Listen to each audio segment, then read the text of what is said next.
without further ado, I would like to introduce Dr. Gina Virginia Thomas, who's Assistant Professor of Psychology at Middlebury College. And during her talk, Embracing Solitude for Psychological Well-Being, she'll address the diverse reactions that the prospect of being alone elicits. A lot of us experienced that during COVID. Some of us desire more time by ourselves, while others avoid it at any cost. We all know people who just seek activity and noise and chaos and craziness, and others who run away from it. When chosen, solitude is restorative and regenerative state that plays a significant role in psychological well-being. But it is also a radical act in a culture that rewards extroversion and is absolutely saturated by social media. God, is it ever? Yeah, so true, isn't it? Drawing on nearly 100 in-depth interviews with adults across their lifespan, as well as multiple studies tracking people's daily experiences of time alone, Dr. Thomas will share her research findings on why people seek solitude, how they benefit from it, and the skills they use to enjoy time alone. So it can be a learned skill, it sounds like. Dr. Thomas entered her PhD in developmental psychology at the University of California, Santa Cruz, with an emphasis on feminist studies, an MA in depth psychology at Sonoma State University, and a BS in psychology from the University of Evansville. As a developmental psychologist, she studies social and emotional development throughout the lifespan. And also, she lives in Middlebury. She has 2 children who are 7 and 9, and they're married Hogan.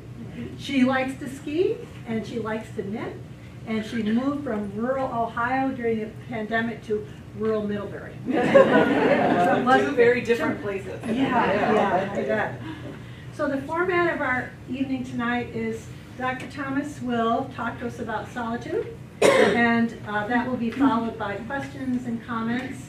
And usually, by the time we're done with accepting questions and comments, it's about 8:30. If you have to leave earlier, please do so. Okay? Thank you very much. Please. Good. Well, thank you again, and welcome everyone. So every time I speak about my research on solitude in a community setting like this, I always feel like there's something, I don't know, not quite poetic about it, but quintessentially human. The fact that we're gathered together to talk about being alone sort of captures the contradictory nature of human beings.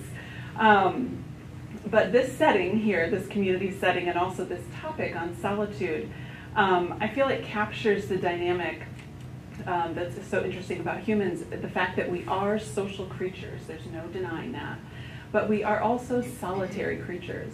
And most of my research has really been about exploring how do we navigate between those 2 worlds. So, as Anne mentioned, I'm a developmental psychologist. I teach here at Middlebury and conduct research there. And as a psychologist, I've always been interested in people's inner worlds. So the subjective, interior, private selves that we all carry around with us. When I was a kid, my sister called that being nosy, so maybe she's right about it. But I've always been fascinated about these inner lives we carry around with us, the interiority. And so it makes sense that as a researcher, I would then be interested in the domain of solitude. So why some people crave it, why some people avoid it, as Anne said, at all costs. But also what possibilities are contained within it. I really see it as a world, as an environment. And when we enter that environment or that world, there are a lot of possibilities available to us if we know how to access them. But also I'm interested in why solitude is also threatening to us, even those of us who may enjoy it some of the time or all of the time. Why does solitude or being alone scare us? And why is it so challenging? So my goal tonight is to talk to you about some of the themes, like we can't cover everything, but I'm highlighting some of the themes around the meaning of solitude for people. And then in particular, what are the skills people use to navigate that world successfully? Even if they didn't choose to be alone at that point in time, there are many people who know how to navigate that And I've become very interested in what are they doing and how do they do it, and can other people learn from them. So I want to start with this premise that there are two worlds. We have the social world, obviously, but we also have the solitary world. Now my field, the field of psychology, and in particular the field of developmental psychology, has really focused overwhelmingly on the social world, right? So we know a lot about why and how relationships serve us so well, why they're essential for our well-being, really essential for our survival. And we have a boatload of research on attachment theory and how those early bonds with our caregivers are so instrumental in setting us up for our whole life trajectory, and why attachment is continually important into adulthood. And we also know how dangerous it is to be isolated, how dangerous it is to be chronically lonely or to feel like we don't belong, we don't have a place. So the social world has been very well mapped by developmental psychology and continues to be. And that's good. We need to know about that. But the area of the solitary world, this domain, relative to the social world, has been pretty neglected, relatively speaking. The literature on it is very slim. And when I started researching this topic in 2013, so a full decade ago, there wasn't much out there. So it's a little disorienting as a researcher to start researching something where there's not much to pull on. So along the way, those years between when starting out and then completing my PhD in 2017, a few of us were making, some baby steps forward. And then COVID-19 happened. And suddenly everybody was talking about solitude, right? Like, what is this? How do I get out of this, mostly, right? What does it mean to be alone? How do I do this? Especially when it's unchosen. And so even though my talk tonight is not really about COVID solitude, pandemic-induced solitude, I feel like we have to mention it because that was a game changer for many of us. For some of us, it highlighted the fact that we love to be alone and we could finally be alone and not have to say no to all these social, social events. We could just safely, be in our little COVID habitat and we're happy there. Although most people really suffered during that isolation because it wasn't chosen. And when solitude is not chosen, it leads to very different outcomes than most of the ones I'm going to talk about tonight. And then you had people like me with two very young children suddenly working from home, daycares are closed, and suddenly solitude disappeared. It was just not even, on the table anymore. And most places you would go to in the social world for a private solitude experience, even though that sounds contradictory, like a bookshop or a cafe, those were suddenly closed and we were really trapped. So COVID, I think, really stimulated a lot of interest in this topic, both in the research world, but also in the cultural conversation. And I do have to mention that the topic of my talk, embracing solitude, it was interesting for me to see that in the Surgeon General's book Together, if you've read it, by Vivek Murthy, he actually uses that term to embrace solitude as an antidote to loneliness, as one strategy. And I was just so delighted that he pointed it out very briefly in that book, but that he was acknowledging that yes, loneliness, we need to figure out ways to combat it. And one of those ways is actually learning how to be alone and embrace solitude. So I want to just start with a quote as we talk about what is this thing called solitude? How do we define it? Like I said, there wasn't much written on it when I first started, but one of the few psychologists who wrote a lot about it and talked a lot about it, and I'll read this because I know the print is small, was a psychologist C.G. Jung. He was a Swiss psychoanalyst, and he spent a lot of time in solitude, by the way, so he knew what he was talking about. He wrote, "Solitude is for me a font of healing, which makes my life worth living. Talking is often torment for me, and I need many days of silence to recover from the futility of words." It's kind of a dramatic way to talk about solitude. Now, you may or may not agree with that sentiment or know what he's really talking about, but Jung taps into one of the functions of solitude, and that is as a place to recover.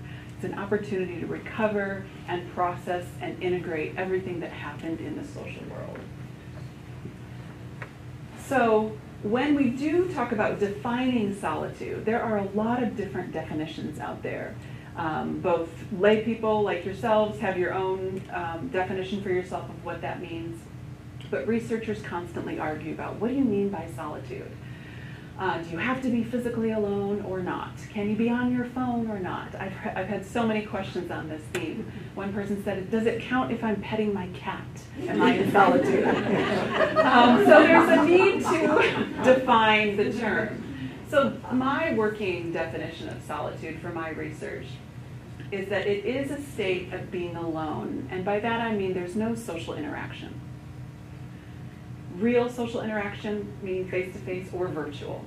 So you're not texting, you're not video chatting, you're not doing any kind of interaction with any social being. And it doesn't have to be physical separation. It's more about the quality of psychological separation. That you really are, even if you're surrounded by people, you have an inward focus of attention. And you're really inhabiting that interior world.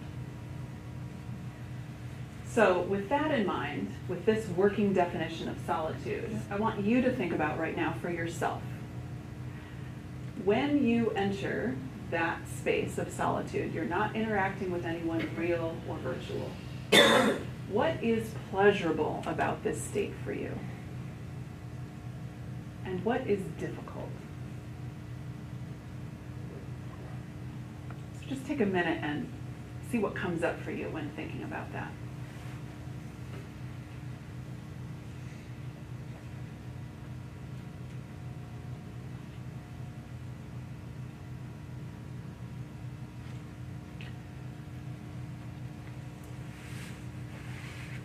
And then, as you're thinking about the pleasure and the difficulties of solitude, how is that state different than loneliness? How do you differentiate it?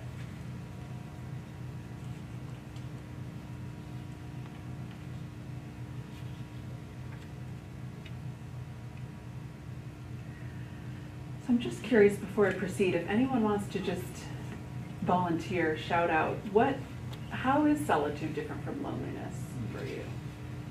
Mm-hmm. Perhaps location. Say more. You could be out in the middle of a forest, and that's where you would have solitude. And I think a lot of people do that. They go out camping and hiking.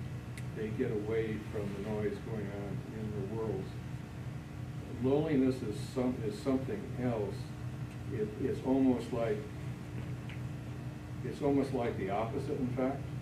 It's like you're missing social activity. Mm-hmm. Yeah. You're longing for it. Mm-hmm. Yeah. Mm-hmm. Well, for me, solitude. I'm more comfortable with it. I've been doing this for years. I'm not there, so I'm going to draw. Learn to Draw. enjoy Yeah, draw. and draw. I draw. Mm-hmm. And draw. So I'm fortunate that my drawings go in New York. They get shown in galleries. So that's my role. So when I want to talk to someone, I go to the grocery store and talk to them. Mm-hmm. Mm-hmm. So there's pleasurable activities going on in solitude. Good. Yeah. One more. I think loneliness has to do with also like what you were talking about, choice. Yeah. And also the link of, so you, solitude, you decide, I want to be alone and I want to go for this walk. But if it becomes something that maybe becomes too much of a habit because it's not your choice, you might start to feel lonely. Like Mm-hmm. you want to talk to someone, but they're not there. Right. Yes. So loneliness is, as those of you who've spoken up so far, it is really this feeling state, right? It's not exactly a world, I wouldn't call it, but it's this feeling that I am dissatisfied with the relationships I have, the closeness that I have. I'm lacking something. I'm longing. And even if I'm with them, I might feel disconnected. Like there's no connection here, right? So you can be lonely in a crowd or lonely with your partner because there's a gap there, right? And solitude, I view not as a feeling, but as a state, which is why you can feel lonely in solitude. And that's what makes solitude so interesting, is that it is a world, it is a place where you can go and feel lots of pleasure, lots of interesting things happening, and then suddenly the loneliness comes. So I've interviewed a lot of people who talk about navigating both the positive aspects of being alone in solitude, and then still loneliness can come in there, because loneliness is a feeling. It's really about disconnection. And one thing I found is that we are most satisfied in solitude when we feel connected to ourselves. When that's missing, we start to get lonely. So, the poet May Sarton, she wrote, she documented her experiences living alone 1 year in, I think it was in New Hampshire actually. And she described this as loneliness is the poverty of self, whereas solitude is the richness of self, right? So there's really about a lack versus a fullness. And so in my interviews, I've interviewed lots of people from the age 18 to I think the eldest was 93. So I've listened to a lot of different people from a lot of different backgrounds and ages talk about being alone. And their stories reflect what this researcher named Reed Larson talked about way back in 1990. He said solitude is an experiential niche. It's a place of experience, and it is full of both opportunities and dangers. So today I'm going to talk mostly about the opportunities, but still acknowledging that there are dangers, and that's why we need skills to navigate it.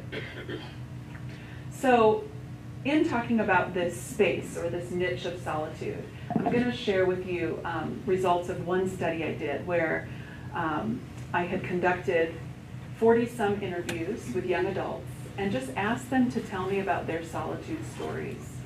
I listened to lots of stories about being alone, both chosen and unchosen. And as I was analyzing these stories with my students who were helping me with this, we started to realize there was a qualitative difference about how some of these young adults were describing their alone time. And we ended up creating 3 categories that describe it. And these are empty, limited, and full. So what this does is it still evokes solitude as a space. And that's what I just always am emphasizing in my talks, is that solitude is a space, an environment, or a place, or a world that can be empty for some people. And so people who perceive solitude as empty, they experience it as there is no meaning here, there is nothing to do here, it is devoid of activity or purpose or pleasure. They feel a lot of negative emotions in that space, like bored, like lonely, and like scared. And they seem to lack an understanding of how to use that time alone. They often call it pointless. And I envision it metaphorically as they walk into a room called solitude, and it is literally empty. There is no entertainment, there's no TV, there's no couch to sit down on, there's no kitchen to pop popcorn in, there is no books, there's not even a window to look out of. It is just empty. And if you've been in an empty apartment, somebody's in transition, moving here or there, yeah, it feels kind of like, what? Nothing to do here, might as well leave. That's how people feel who view the space of solitude as an empty place. And plenty of our young adults who we interviewed agreed with that. Then we have a group which we call limited, as in they view the space as potentially useful but pretty limited in its use. And so this person, if you're a person who kind of belongs in this category, you might have a conflicted relationship with that space of solitude. Like sometimes it's good and sometimes it's not good, and maybe you can't predict when it's going to be useful for you or not. Or they have a one-dimensional relationship with it. Like a lot of the young adults I interviewed, they would enter it only for the purpose of like studying. And they used it well for that purpose, and then when they were done, nothing to do.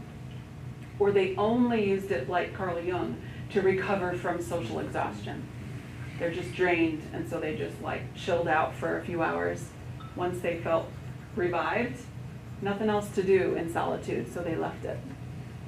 These two were markedly different from the category that we called full, and that you may or may not relate to yourself, where solitude is experienced as a place full of possibilities, full of meaning, full of activity, full of purpose. And so solitude is not threatening as a space. Even when it gets lonely, it's not threatening because they know it in its multidimensional uses, and they know the loneliness may come and go. But they welcome that environment of solitude, and they're, metaphorically speaking, they walk into that room and they have furnished it. There are paintings on the wall, there are plants growing, there's probably a cat nearby to stroke, there's books, there's all their favorite things to do, and they love going to that room, and they have lots to do in there. So I think this is a useful way to just think about how people approach that space, and this really is the way that they talk about it. So when we talk, I'm going to be focusing on that full space. And in the literature on solitude, the word solitude has such negative connotations for so many people that researchers have now just surrendered to using a qualifier every time they talk about solitude. It's positive solitude. So they're very clear what we're talking about. So the state of positive solitude is marked by these three, I guess you could say, components or elements. One is it's volitional or chosen. And with COVID, we all recognize why that was so important. When you choose to be alone, it's more than likely going to be a pretty positive experience because you had agency in choosing this. Positive solitude is also quite obviously identified by its pleasurable or enjoyable qualities. People say, it is fun, I enjoy it. But more than that, they find it very, very meaningful. And I'm going to dive into that more closely next.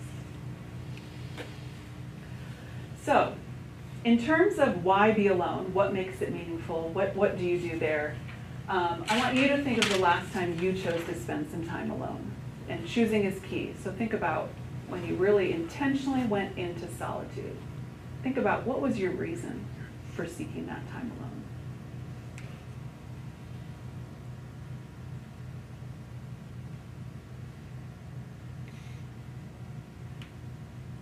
And then I'm going to show you this list of what the research says the most common reasons are. And you can see, you can check as many as apply as you relate to what would be the reason that you were alone that one time or in general.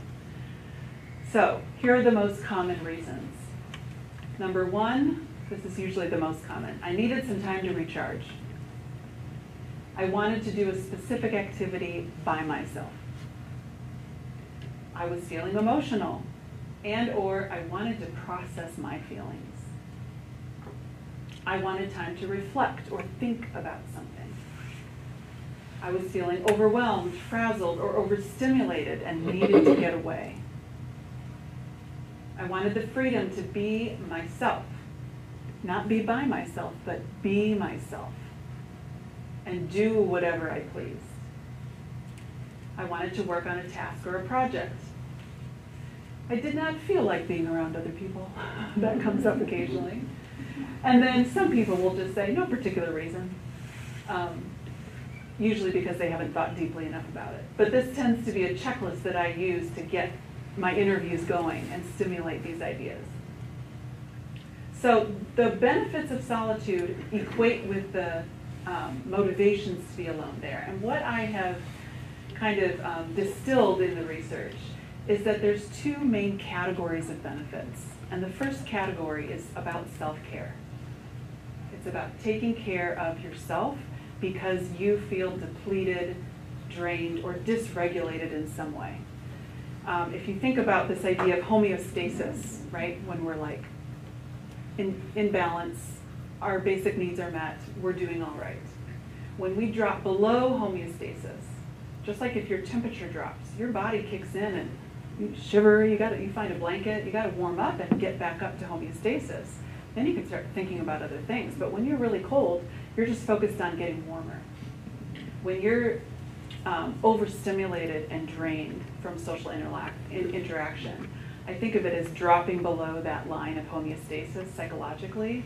And solitude in this self-care way is about getting us back up to homeostasis. So some of those self-care benefits include things like relaxing, just giving our bodies and minds a break and not having to proactively do anything. We can just let go and relax. Closely related to that is this feeling of restoration. So this is one of the most common benefits that people talk about in terms of being alone, is it allows them to feel really truly restored. Not just because they get their energy back, but because they may be doing some mental decluttering, or processing some emotions, or connecting with things that are truly important to them. And they come away feeling more connected to themselves and thus restored. Emotion regulation is another big benefit that falls into the self-care category. I don't know about you, but many people have told me that that's the #1 reason that they retreat into solitude, is they are feeling big emotions, and if they don't get away now, they might say something they regret, or they don't want to cry in front of somebody, or they're going to bite their spouse's head off. They realize, I need to back up, and I need to go be alone even for 5 minutes and regulate my emotions. And we seem to be able to do that in the privacy of that solitary world. And then freedom. This is an interesting benefit. There's 2 kinds of freedom. One is called positive freedom, or the freedom to. And people talk about this as, I get to do whatever I want. I get to watch whatever movie I want, eat whatever food I want, dress however I want, play whatever music I want. That's the freedom to. But there's also so-called negative freedom, which is freedom from. Exactly. And this is freedom from the gaze of other people, the obligations, social obligations of others, somebody else's expectations or preferences or desires, or what do you want to do? What do you want to see? I don't know, just I want to do my own thing, right? When you want that freedom. So freedom to and freedom from can often go together, but there are 2 different types of freedom. And that is an act of self-care, is to withdraw and pay attention to your own needs there. Now the self-discovery benefits I view as happening more frequently, not always, but more frequently when you already are at homeostasis. You're not dysregulated, you're not drained or depleted. You're going into solitude because you want to do something, right? It might be around creativity. I want to create this. I want to focus on this project that I've been wanting to get my hands on. And I really just like to be alone to do that. Also, moments of, or opportunities for reflection and insight. Wanting to be contemplative, right? Wanting a time to think either big picture, get perspective, or do some self-reflection and think about whatever maybe it has been on the back burner for a while, some conversation you had with somebody that you want to process, some decision you need to make that you really just need to be by yourself to think it through. Solitude can provide the space to do that. Self-connection and authenticity is another benefit of self-discovery, and this is when people's stories, when they talk to me about this, sometimes they say, in solitude is when I can feel most myself, when I'm truly me and I get back into contact with my authentic self. The noise of other people and all of their needs and all of the complicated relationships I have, I lose my center. I don't remember who I am or what I want or what I think, and I have to come out of that or away from that into myself, reconnect, and then really get in touch with my authentic self, and then go back out with that authentic self. And then finally, experiences of transcendence or awe are frequently cited as not necessarily being predictable. We can't always just, schedule a transcendent moment to happen on Thursday afternoon. But people, when they talk about their transcendent experiences or moments of awe, often those do come unexpectedly when they are alone. It could be in nature, it could be in a creative moment, but those moments just, they open you up, and they commonly happen when you are alone. So these are some of the benefits of solitude, but I do have to touch very briefly on when solitude is unchosen, there are some negative possibilities that appear. Yes. I really don't want to interrupt, but I'm going to forget what I'm going to ask. Yes, please. Join the crowd. It sounds like what you've been talking about is higher processing that's been learned, perhaps by a certain age, and maybe the people that you've interviewed are college. My concern, and I don't want to discuss it tonight, is grades 6 to 12, Yeah. where this needs to happen, but it isn't happening, and that's why we're having so many problems. Yeah. That's it. Yeah. Solitude in children, the childhood age, is extremely understudied and very much understudied. We can definitely talk more about that later. Yes. So the possibilities of the negative possibilities in unchosen solitude primarily, and you will probably recognize these in your own experience or others, they tend to coalesce around these 4 experiences. Rumination, which is the state of thinking but unproductively, just in circles, chewing and chewing and chewing and never quite digesting or coming to insight. Loneliness.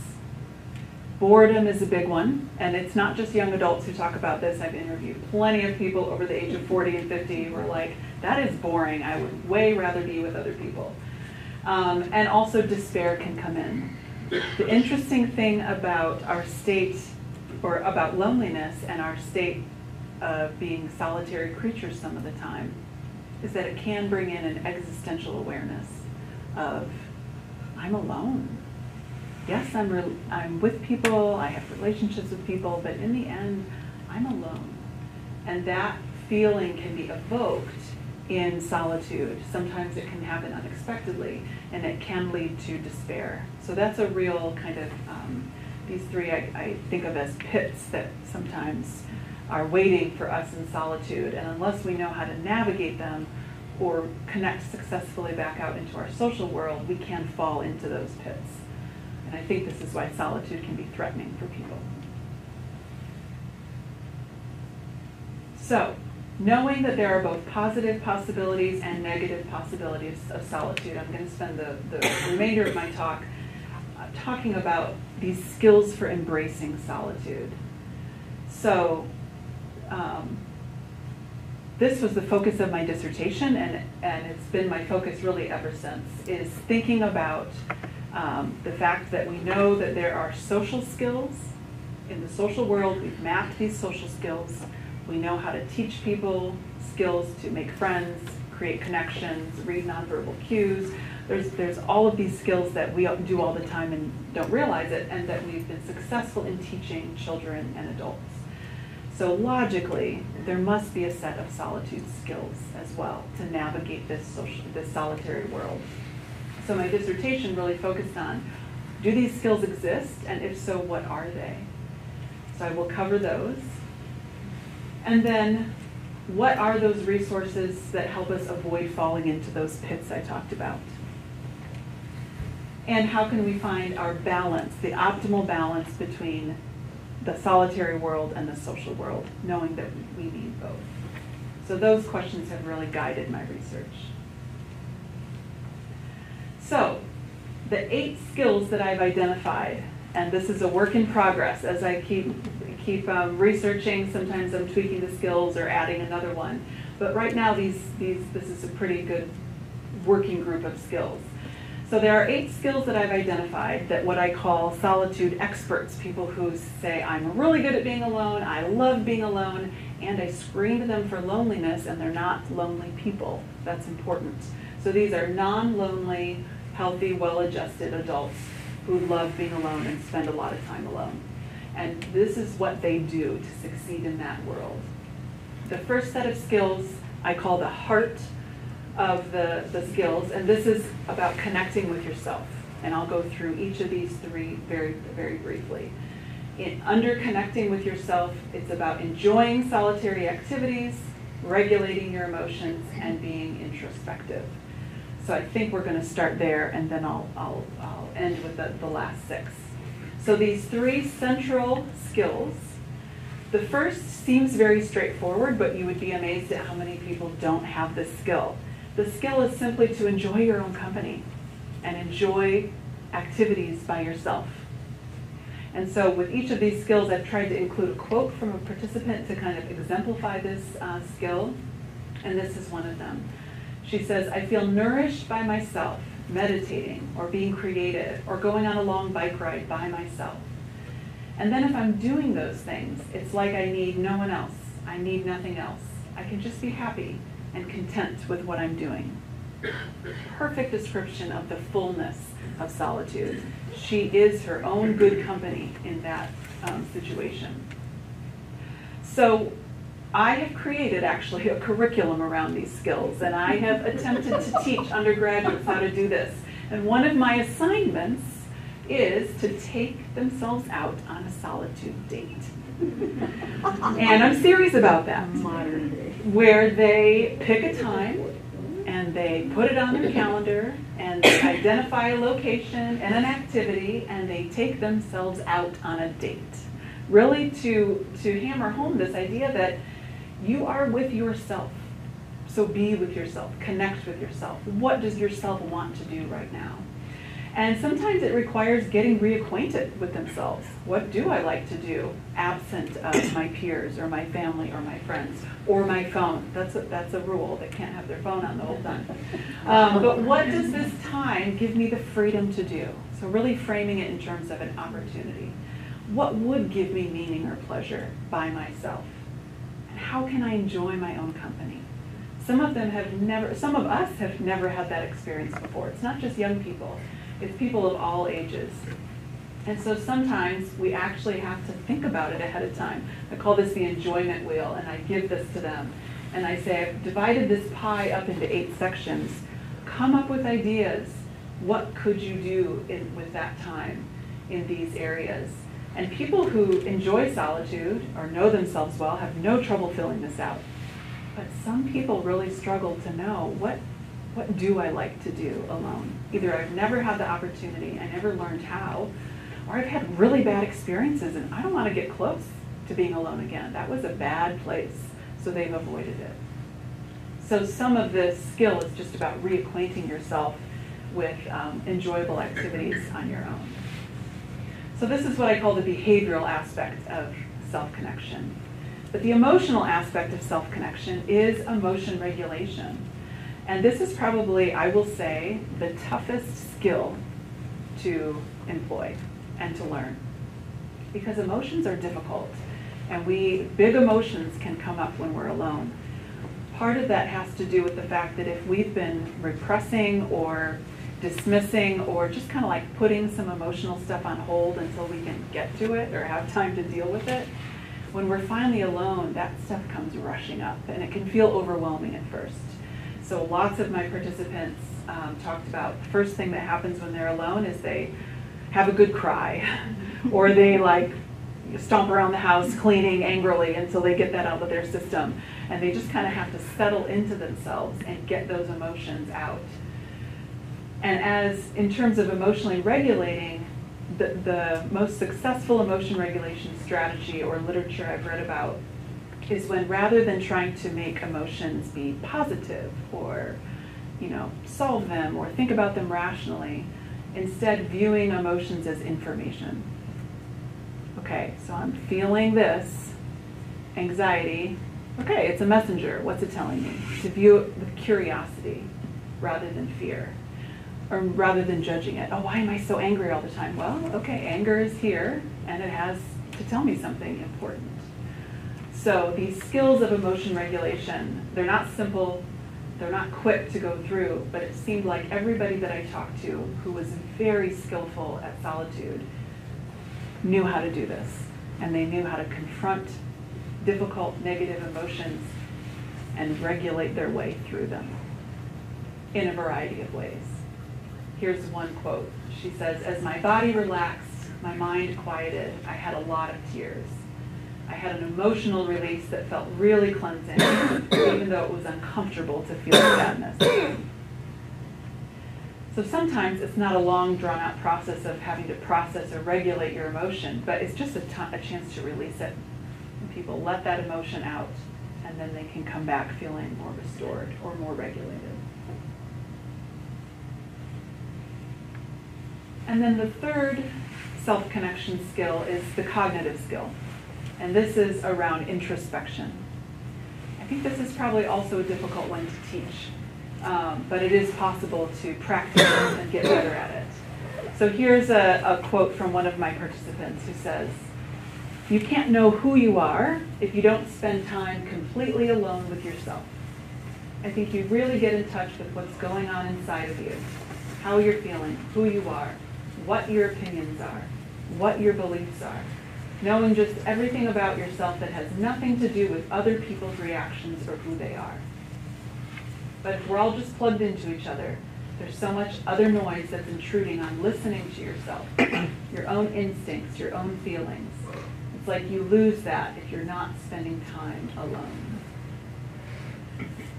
So you can see that the introspection sometimes crosses over into some emotional work, but this is really about people getting in touch with who am I, what's important to me, and reflecting on themselves and being curious about their own inner contents, their own inner worlds, and being willing to sit and think those through. Importantly, it's about, it's different than rumination. So the skill of introspection is being able to think through these internal, maybe dilemmas, or self-reflect on your relationship without falling into the rumination loop. And that's a skill, is to be able to think with enough distance and with enough curiosity and compassion that you can get to insight. And often what this does for people is it helps them clarify, oh, this is what I want. This is what I need to do next. This is what I need to say to that person. It's by being alone with themselves in that introspective space that gives them that clarity. Okay, so those are the three, I would say, central skills, or the heart of the skills, is really about self-connection. The other skills I view as supportive skills. And this next set is about knowing how to protect your time. And these include things like just knowing how to make the time to be alone, validating that you need to be alone and that it's okay, and then being mindful of your time alone so you don't waste it once you have it. So these are very practical skills that set you up to do all of those other self-connection skills. So each of these comes with like a set of barriers. So in making time to be alone, the most common barriers to this is people don't have time, or they don't know how to prioritize the time, or they can't find space. So this brings up an interesting research question around how do people find time for solitude, space for solitude, living in multi-generational households or collectivistic societies where people are with each other all the time. You don't have a room that's your own and a door to close, right? You don't have a lot of privacy.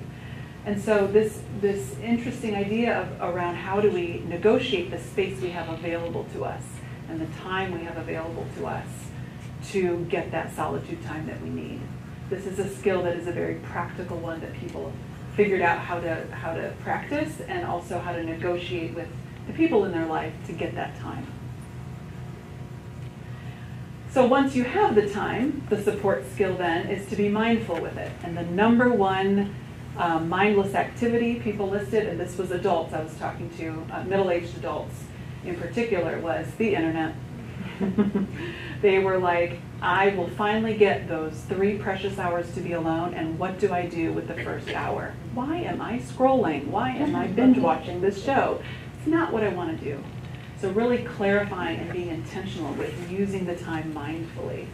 And part of that has to do with just figuring out ahead of time, what do I need right now? And then the third support skill here is to validate your need for solitude. Now, I could spend a whole other talk talking about this, so I will keep this brief. But this is kind of my passion topic right now, which is the guilt that many of us feel for taking some time to be alone. Or the what we have kind of imported from the culture, the deficit model around being alone, like, that's weird. Why'd you say no to that social invitation? Don't you want to be around us? Why would you choose to be alone? Funny, right? And so we're having to guard against these judgments from people that see the desire to be alone as somehow deviant or strange or abnormal. And it takes a lot of psychological resources to validate and reframe, nope, this is healthy for me, this is what I need, and this is okay to take this time for myself.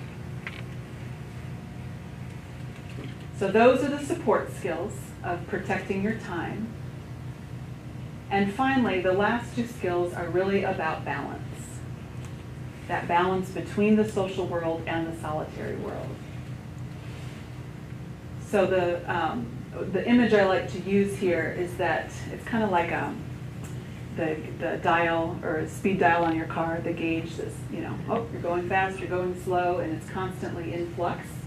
Well, we have a similar dial, I imagine, inside all of us. And it's always kind of fluctuating between the solitary world and the social world. But I kind of think, this is all my theory, I have no empirical evidence for this yet, but I kind of think that we each must have some kind of optimal set point. Like maybe my set point is like over here at like 11 o'clock, and maybe yours is down there at 6 o'clock. And you like to have more social time than I do. And I prefer more solitude, let's just say. And so most of the time, my dial it would be ideally set there. But let's say circumstances in my life are forcing me to be spending a lot more time in the social world. That's going to really upset my balance, my optimal balance. And I'm going to have to figure out how to get my dial back to where I need it to be functioning at my optimal level. And so I think our individual differences in where our preferred balance of social and solitary time will dictate how often we feel the need to be alone, how long we want to be alone once we're there, and how detrimental it is to us when we're deprived of solitude. Some of us, if you deprive us of solitude, not much happens. I interviewed lots of people who said, I like to get this much time, but if I don't get it, not a big deal. And others who said, if I don't get my daily hour in the morning alone, I'm a basket case the rest of the day. I really need that time. So given that we each have this individual difference, each of us then needs to figure out how to read our own cues that are telling us, hey, you need to get more alone time. You need some solitude. And I call these solitude signals. And overwhelmingly, I have asked probably at least 85 people now the same question of all ages. What are your signals? How do you know? And it's always these three. I swear, there's like hardly any other signal out there. It's always, I'm really irritated, beyond what the situation calls for, or I'm completely overwhelmed and I cannot think straight. I'm in a fog, or I am exhausted. And I got great sleep last night, but I'm exhausted. And it's about being depleted and overstimulated. Those are generally our signals where your body is saying you need to be alone.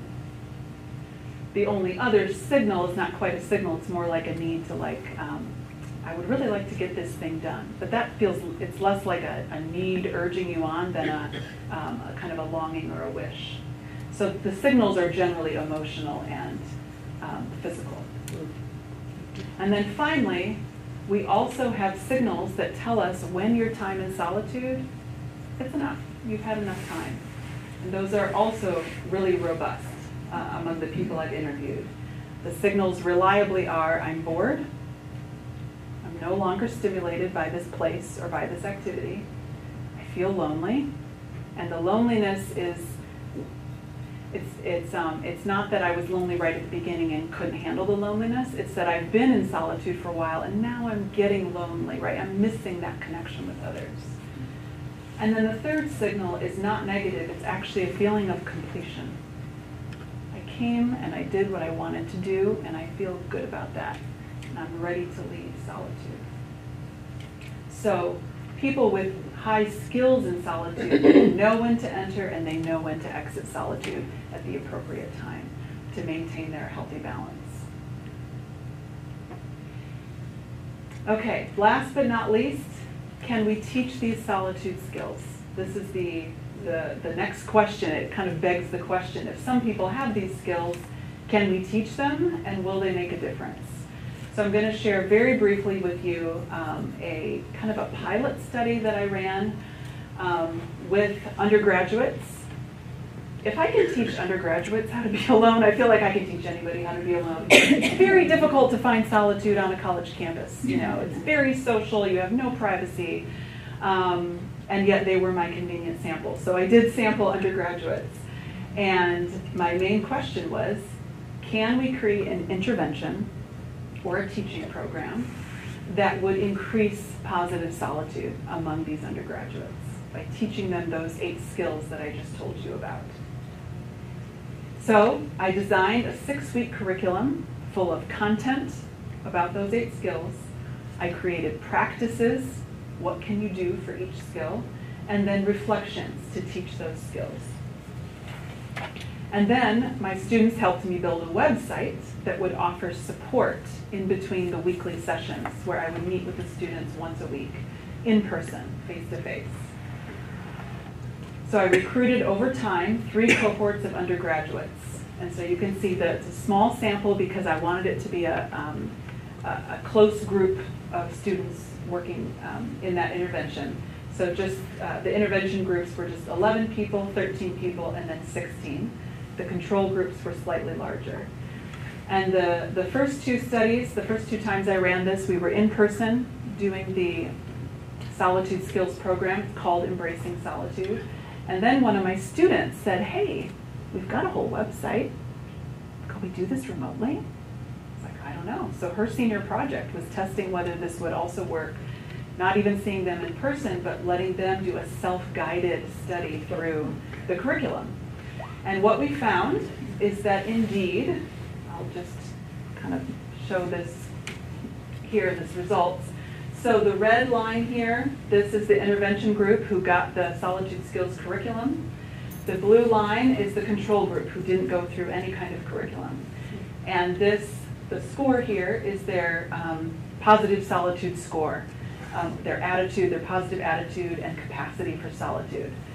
And that increased significantly, you can see, in the intervention group from pre to post. And then 4 months later, it had stayed high. And this was very statistically significant. So something worked in the intervention to really teach them, okay, I like being alone. It's not so bad. I have more capacity than I thought I did. I know what to do when I'm in there. So that was encouraging.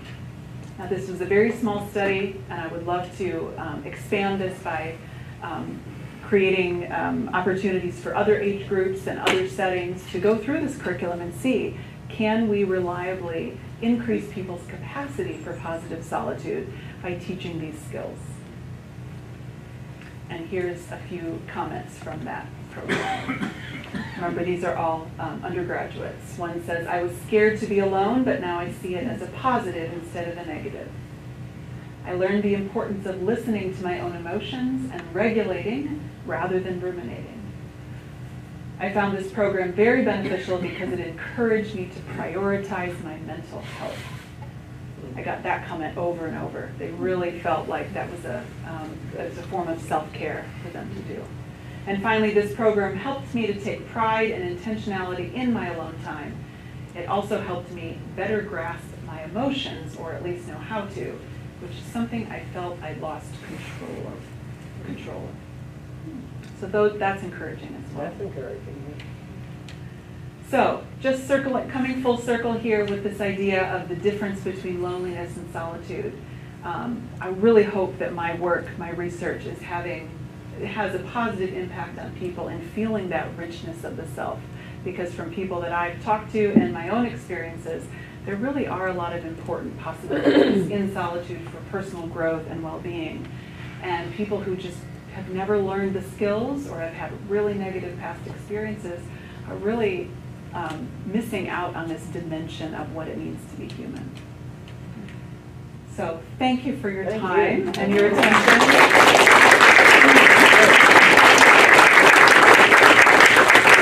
And I'm happy to answer questions. Yes. Well, I'm interested in people who live alone. You know, I mean, the fact that, and I look at my neighborhood, you know, there are so many people that live alone. My neighbor next door, me, and people across the street. I mean, everybody. There's so many who don't have that kind of time. And don't maybe know what to do with it. Yes. And so enjoy it. Right, right. And so some of that is, you know, how much of that is a chosen state. You know, many people who live alone, they may be widowed, right? They may not be in a position where they wanted to be alone, and so that is a particular category, right? It's opposite the people who crave alone time and then have no privacy and no space. Yeah. So their challenge would be, I think, doing those balance skills of knowing, okay, how do I get more socially connected? I have tons of time alone, but how do I balance those things? Yes. Earlier you had the three areas of relationship to solitude: empty, partial, full. And I wondered if you've thought of or worked much on how those might relate to attachment styles?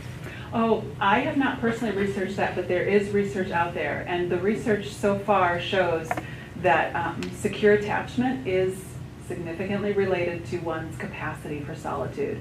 In fact, there's really good developmental theoretical rationale for that. D.W. Winnicott, a child psychologist back in the 40s, he was one of the first to suggest that the capacity to be alone is grounded in positive relationships. It's one of those paradoxes of psychology that in order to know how to be alone and feel comfortable and capable being alone, it depends on you having that secure relationship. So as he described it, so he said it begins at infancy, so that infants can be away from the mother. Back then it was mother, but it's any caregiver. She's in view, in sight, available if needed, but so the security is there that now I can explore this internal world. What is this world? What is it like to be a person in the world, manipulating objects, exploring, feeling these feelings? But then at any moment, if it gets too overwhelming, I can go back and reconnect. And it's the presence of that safety that allows solitude to be a non-threatening environment. But if you're insecurely attached, you're already disconnected, you're already isolated, and this is a threatening, empty place. So there's great research on that. Yes? It sounds, what I'm hearing is the need and the responsibility of the individual to take care of themselves first, and society is getting in the way of that and all the other things going on. Yes, I think that can be an interpretation of it. What's your thought? What's your follow-up thought with that? My follow-up thought is that, at least I taught middle school, and what you're talking about is a need for these kids to start to be able to believe in themselves and their abilities, and that if they fail at one thing, they go back and reassess. This is what needs to happen, and I don't see it happening enough. I can see it in certain families where maybe they have art, music, and they have that structure, and maybe they have the reflective nature, but it is not throughout the entire school system. It needs to be there. Right. Yeah, some of in educational psychology, or friends of mine who are educational psychologists will talk about the skills of, for example, the ability to have internal dialogue. It's a skill that is available to children, and all children do it when they're young. But then in middle school, we get the influence of peers, and our identities are forming, and if we're too outwardly directed, right, then that internal dialogue doesn't get cultivated, And our source of validation is no longer inside, it's based on this changing world out here. Now this reminds me of one more thing that I want to say really quickly, which is that this solitary experience and this self-care experienced in solitude is not to be confused with narcissism or self-absorption. That is a different animal, and there's just been a paper published very recently that showed there was actually a negative correlation between narcissism and the capacity to be alone. Narcissists actually are terrified of being alone, right? So it's really not about self-absorption or I'm anti-social. That's some of the deficit model cultural messaging we get. It really isn't about rejection of humanity. It's about developing that relationship with the self. I like that word, cultural messaging. Yeah. That's what it's about. Yeah. Yes. Regarding the difference between rumination Yeah. and introspection, Yeah. have you made use of writing or journaling? Definitely, yes. There's several writing exercises in the introspection kind of module, I guess you'd call it, of the curriculum. And one in particular is a writing exercise where you talk to yourself in the third person. It's called self-distancing. And just being able to teach people to have some distance, look at yourself from up here, have a conversation with yourself, really helps break the rumination cycle, it seems. Yes. So I think that the young people these days. We can't hear. Oh, do you want to speak?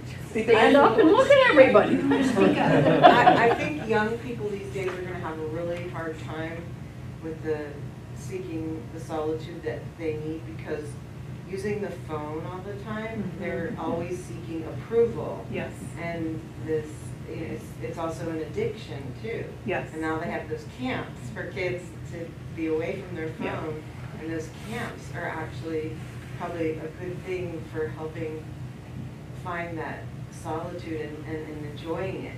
But because they're so addicted to their phone, they don't know how to break away and find that solitude, and then they're also just seeking that approval all the time. Yep, absolutely. So it's a real conflict. Yes, it is. And I've actually done a study on investigating solitary social media use and solitude and loneliness and what's going on. And what's interesting is that, so the design of the study was to use their phones actually as an app, as a study design. So I ping them like 7 or 8 random times a day and say, what are you doing? Are you on your phone? How do you feel? And so I collected all this like in the moment data throughout their day for a week. And what I found was when they were alone and on their device, they felt less lonely and less bored.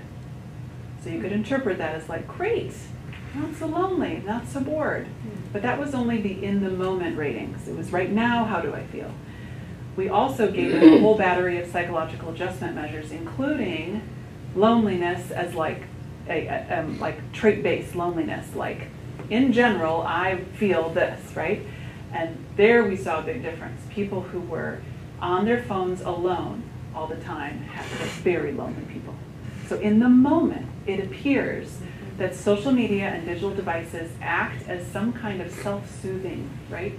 It's like, I feel bad now, I'll feel a little bit better. And there is a little bump, temporary, in feeling less alone, less bored. And as soon as they go off, or even sometimes while they're still on it, the loneliness comes back because it's not a solution.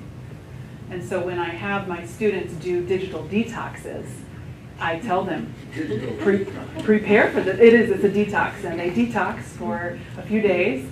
And I tell them, you have to come up with activities that are going to fill the time, because it is really unfamiliar for a lot of us these days to have time just to be without that as this like tempting distraction. And so able to have solitary being is what I call it. Not just solitary doing is a state, I think, to cultivate. Yes? One of the things here was, okay, if you've had enough time alone, okay, this is time to end it. But that also depends on skill, And so it's kind of the assumption, well, people already know how to be social, but they don't know how to be alone. Well, most people know maybe better in one direction than the True. other. And Yes. you tend to get better at things you practice. So I'm thinking somebody who's really good at being alone, but then there are times that they're not.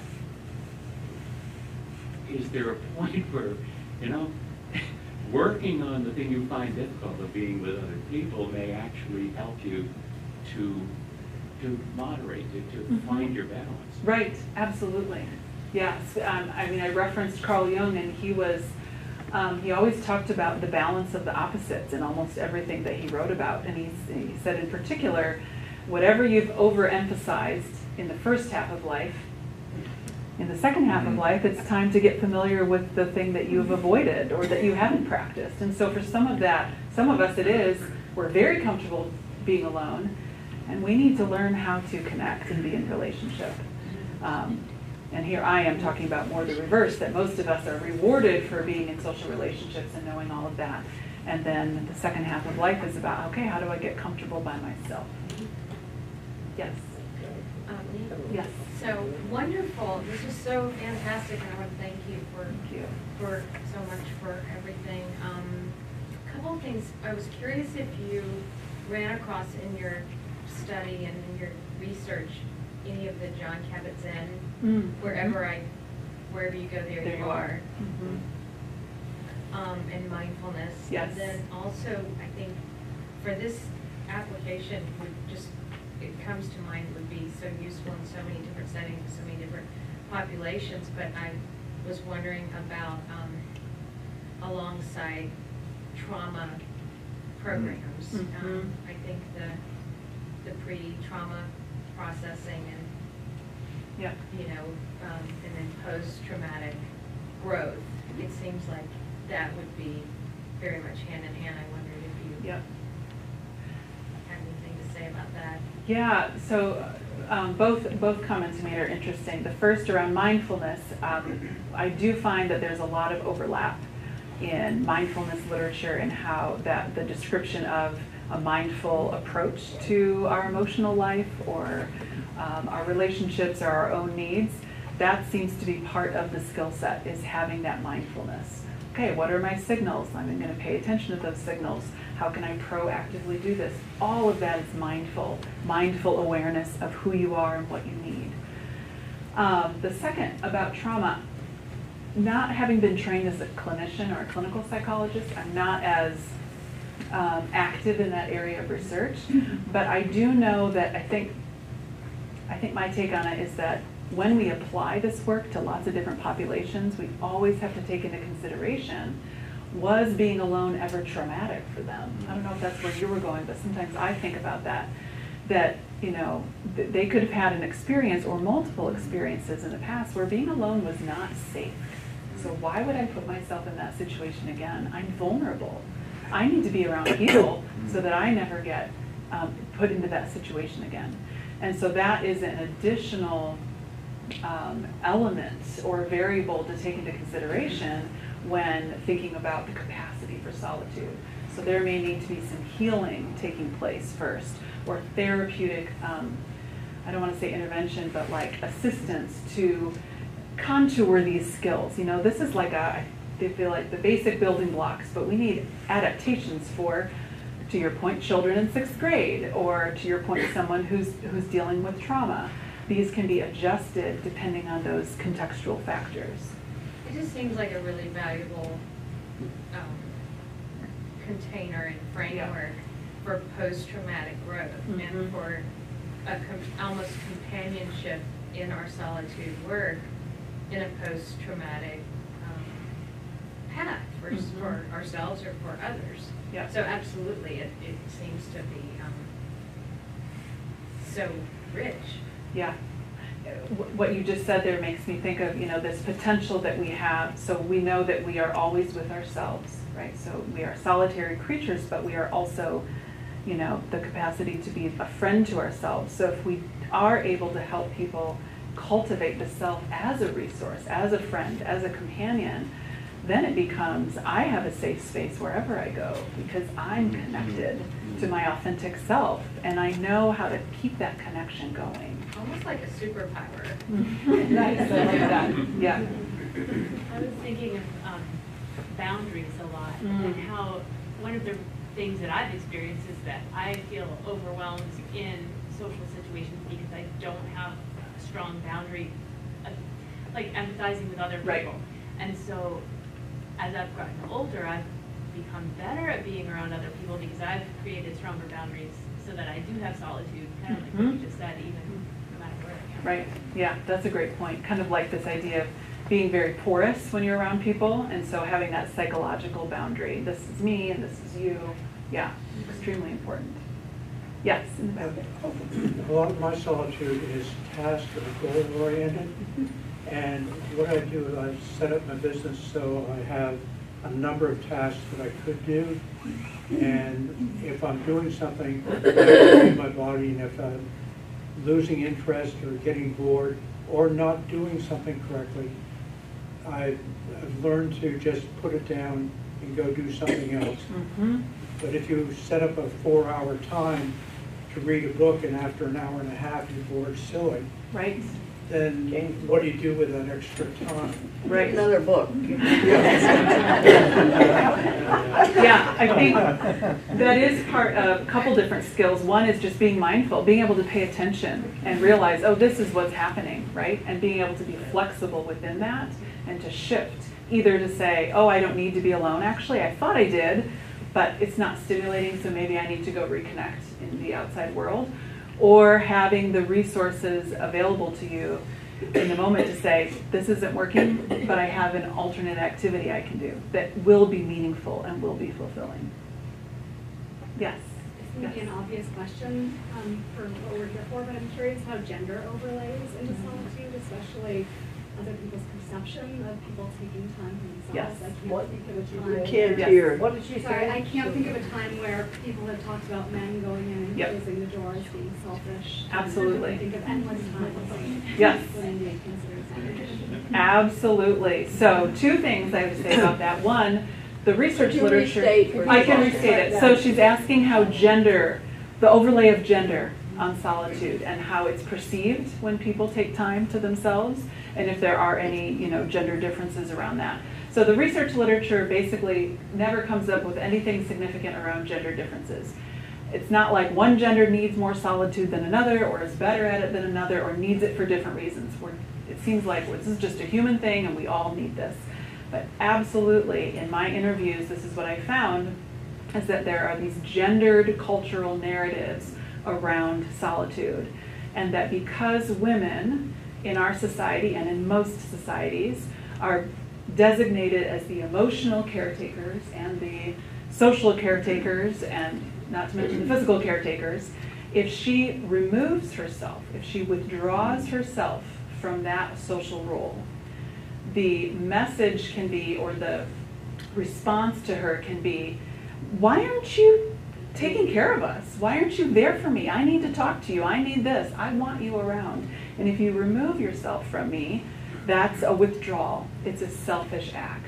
And so women internalize this, at least lots of the women that I've talked to, and they feel very guilty for stepping away, for saying, no, I don't want to host that dinner or go to my son's soccer game. Like, imagine that. The mom doesn't want to go to her son's soccer game. No, she can think of 10 million other things she'd rather do with her time than do that again, right? But to be perceived as not valuing your son or valuing the family or being there for them is so great that many women continue to sacrifice their own need for their time alone in service to their social role. And I don't hear men talk about that very often. And in fact, we have the term, only recently have we had the term like she shed, right? It used to be the man cave, or you have all these stories of men having permission to do the wilderness hikes out and do these long treks solo. And it's almost unheard of to hear about women doing that or giving them permission. So yes, it's very gendered. And so I do think that's an extra additional kind of skill, is that depending on your social identity, young, older, male, female, you're going to have to navigate those skills differently in terms of negotiating that time alone and validating it for yourself. Yes? Question. When you interview older people who are isolated, do you ever like therapeutic, have them get a cat dog? Do you ever advise them or not? I have not been in that position. She's asking about people who are older, who are isolated, and whether or not it would be good to advise them to get a cat or a dog or a pet for companionship. That's very social because you're going out all the time. Right, that's true. Yeah, I haven't been in that position to do that. Because you're going younger. Right. Well, no, I've interviewed plenty of people in their 70s and 80s, but that just hasn't, I haven't been in that role to offer that kind of intervention. Didn't take Yeah. psychology? Yep, yep, more clinical. Okay, Yeah. Other questions? Yes? Yeah, I'm kind of turning things around because I grew up as a pretty solitary person. I mean, I think it to some degree came naturally to me, but I was also born gay. And I have this deep distrust of people in groups. Because every group has group norms that don't necessarily conform to reality. They're deeply resistant to questioning those.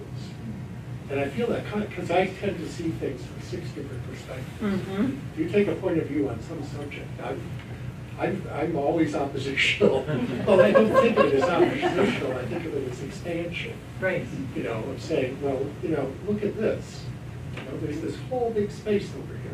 And it really irritates the hell out of me. So it's a question of not how you get to solitude, but how you get back. To the group, you mean? Well, yes, and be constructive without being offensive. Right, yes. Well, I'm not expecting an answer. Yeah, no. That's the next talk. Yeah. No, but what that does make me think of is that people can be positively motivated for solitude, like I'm choosing it, I want to be alone, but it's about self-protection. And when the motivation is about, I want to protect myself from a group who doesn't understand me or accept me, we don't see as many positive outcomes because it's a protective move, it's a withdrawal move. It's more like you're moving away from others more than towards yourself, right? And then when I hear those stories, they talk about, no, being alone feels safe, it feels comfortable. When I get there, I don't really have anything interesting to do, but I just feel a lot better than being with those people that make me uncomfortable, right? So there is a real difference between moving away from versus moving towards. Yeah. One more thing, can I just that, you know, seeking to move through the awkwardness of filling that space, like seeking the solitude for whatever reason, getting there, and then realizing, wow, this is awkward, and then over time, with these skills, either they come natural because of our experiences or your teaching, if you get this in a book form. Right. I'm working on it. Yeah, right. Or practice, or, you know, but then you feel that awkwardness, like it when the gentleman said that about like getting back, I have noticed, I can identify with that, how to get back to enjoying the group again. I mean, because you do enjoy it so much once you get to this place of maybe of being alone, you mean? Yeah, and then that transitioning. Being alone or being in solitude is, like you said, the fullness of solitude versus the maybe the emptiness or lack or gap, void, maybe a void that is in loneliness. Yes. So that to me seems like an awkwardness that is safe and unsafe at the same time. Yeah. To me, you're really speaking about that transition between the solitary world and the social world, and doing it gracefully in terms of communicating to others. I need to be alone right now. It's not you, it's me, right? And then being able to do it in a way that logistically makes sense with all of your other real, very real family obligations, work obligations, social obligations, and being able to do it in a way that serves you and doesn't cut off those relationships, and then going back into the social world in a realistic way. It's a real skill. Okay, are we? All right, Yeah? yes, All right. yes. Thank you.